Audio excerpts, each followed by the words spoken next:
Hello everyone. শিয়ানে শিয়ানে কোঅপারেটর মানে কি? পুষ্পা মানে পুষ্পা যে আল্লু অর্জুন সে জিতকে একটি বার্তা পাঠিয়েছে। জিত গরু গারু জিত স্যার এটি বলেছে, আপনার আন্তরিক প্রশংসার জন্য আপনাকে অনেক ধন্যবাদ। তাই খুশি তোমার ভালোবাসা নিবিত। কেন হলো এই যে এখন এটা?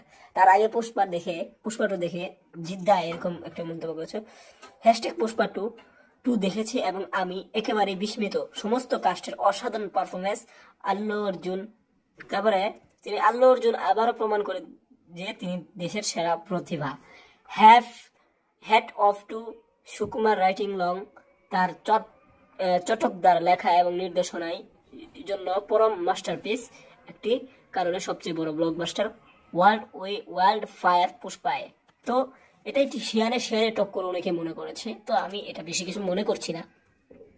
তো স্বাভাবিক, যদি এই জায়গায় যদি শাকিব খান থাকতো, এই জায়গায় লিখতো, তাই শাকিব খানকে এই উত্তরটা দিত।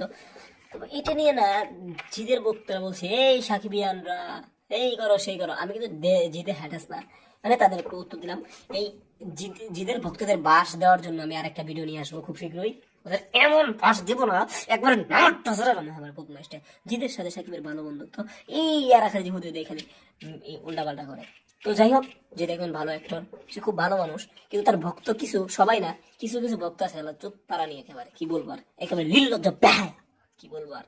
দেবের ভক্তদের দেখ শাকিব খানকে কিভাবে করে, আর দেবকে সাকিবিয়ানরা অনেক ভালোবাসে, জিতকেও আমরা ভালোবাসি, কিন্তু তোদের কারণে জিদের মধ্যে একটা মানে জিতকে গালি দিতে বাধ্য হতে হয়। আমরা জিতকে গালি না দেই, শাকিব খানকে গালি না দেই, দেবকে গালি না দেই, যারা এসব করে তারা এদের মধ্যে যারা দ্বন্দ্ব লাগিয়ে দেয় তাদেরকে আমরা সবসময় বাস দেই, তাহলেই হবে।